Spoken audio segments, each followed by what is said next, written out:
What's going on, one and all? Seedling Space here, where we like to talk about all the cool activities happening in the space industry to keep y'all up to date on the technological advancements and possible investment opportunities. So with that out of the way, let's dive in. Up first the bat is Rocket Lab, ticker symbol RKLB, announced that during their next Electron rocket launch, they intend to introduce helicopter operations. Now, we know that Rocket Lab has performed tests in the past couple of years in catching rocket boosters in midair with a helicopter. However, their announcement of helicopter operations does not mean it will perform a catch of the booster during this launch. Rather, they state that the helicopter will not attempt a midair capture for this mission, but will test communications and tracking to refine the concept of operations, or CONOPS, for future Electron aerial capture. The rocket's first stage will perform a controlled ocean splashdown and recovery with a helicopter nearby, doing a type of dress rehearsal, but definitely not the real thing. This means that Rocket Lab is well on its way to helicopter recoveries, and I'm excited to see how this goes. This announcement just comes weeks before their Q3 earnings date, which will take place after market close on Monday, November 15th.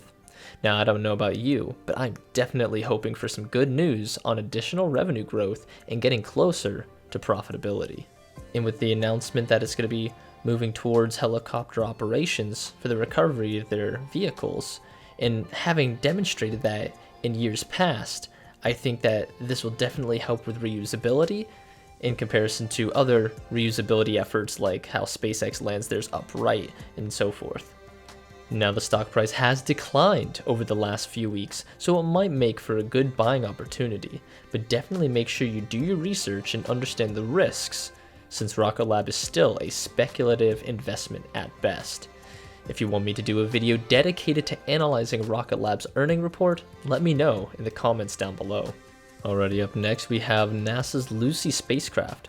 Now, if you remember in last week's video, we talked about how ULA successfully launched the Lucy spacecraft aboard ULA's Atlas V rocket.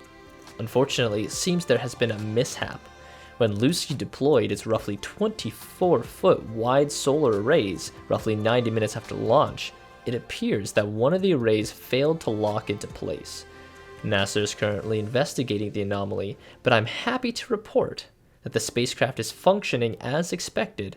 Outside of the solar array mishap, the spacecraft seems to be stable, other subsystems are functioning, and Lucy is still capable of performing its mission. This is definitely good news after the short scare so early into the mission.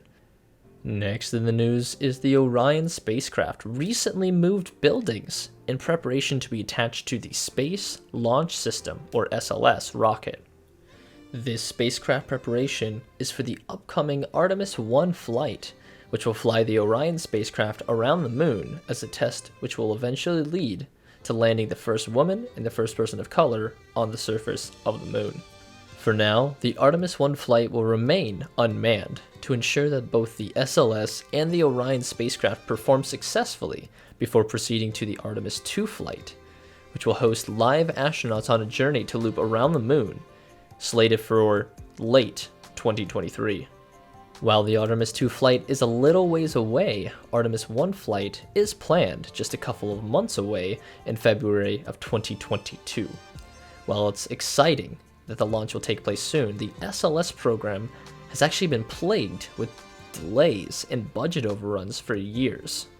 In fact, an article from The Verge back in March of 2020 reported that NASA originally hoped to fly the SLS back in 2017, but has been pushed back over 4 years to 2022. I'm just happy to see that the flight is right around the corner, and I hope that we don't have any more snags before Artemis's first flight. Otherwise, the Artemis program might have to turn into the Art of Miss program. Well, now moving on from that terrible play on words, let's move on to Chris Thompson.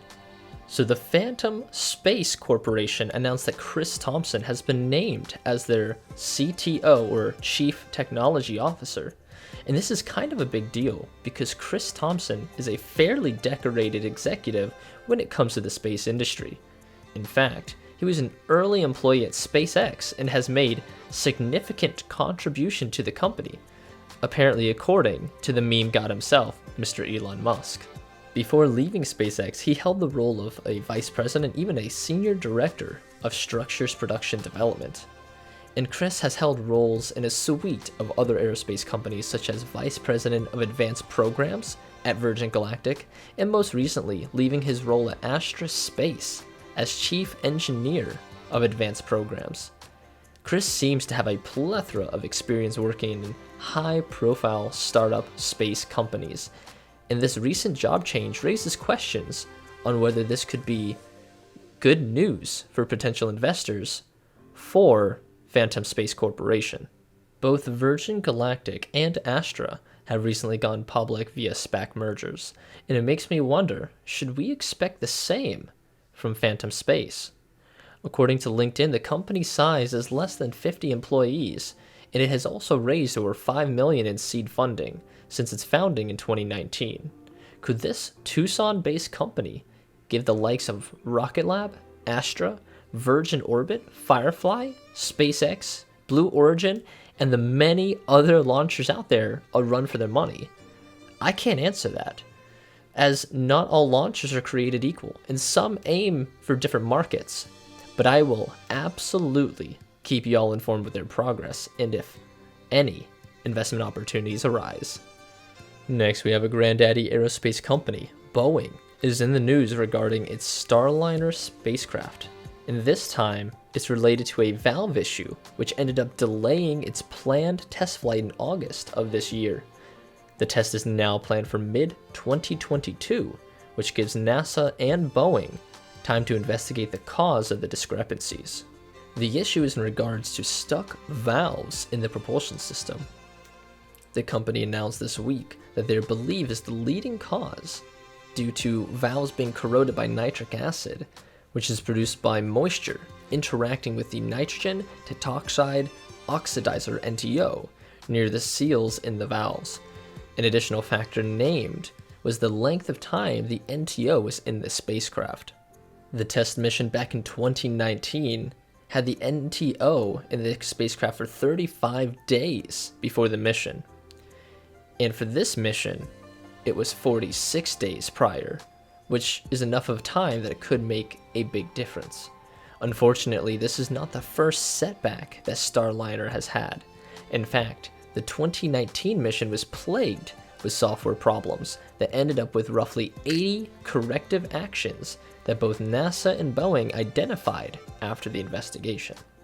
These setbacks are doubly unfortunate for Boeing since the Starliner contract was a fixed price contract, meaning all these unplanned setbacks end up coming out of Boeing's pocket.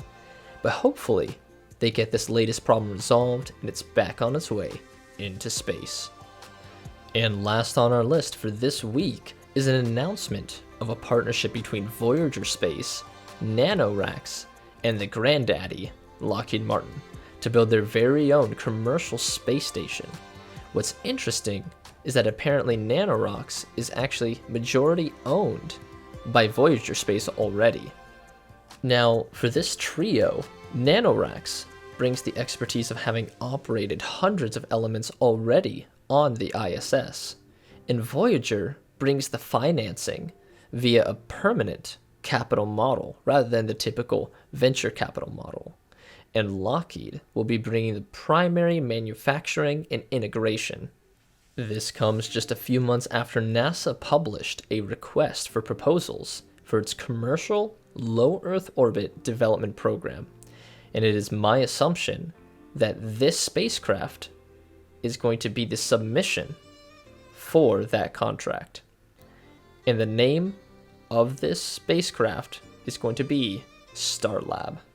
So we will definitely keep our eyes peeled to see if that one ends up being selected out of the many companies which made submissions for the NASA contract. Now, before we finish up this week's video, make sure you go and watch Dune. If you stay safe, I highly encourage you to watch it in theaters because it was fantastic. I really enjoyed it. but if not, you can find it on HBO Max. Well, that's it for this week's highlights. If you would like to see more videos like this, click the like and subscribe button, and I'll see you in the next one. For now, this is Seedling Space, signing out.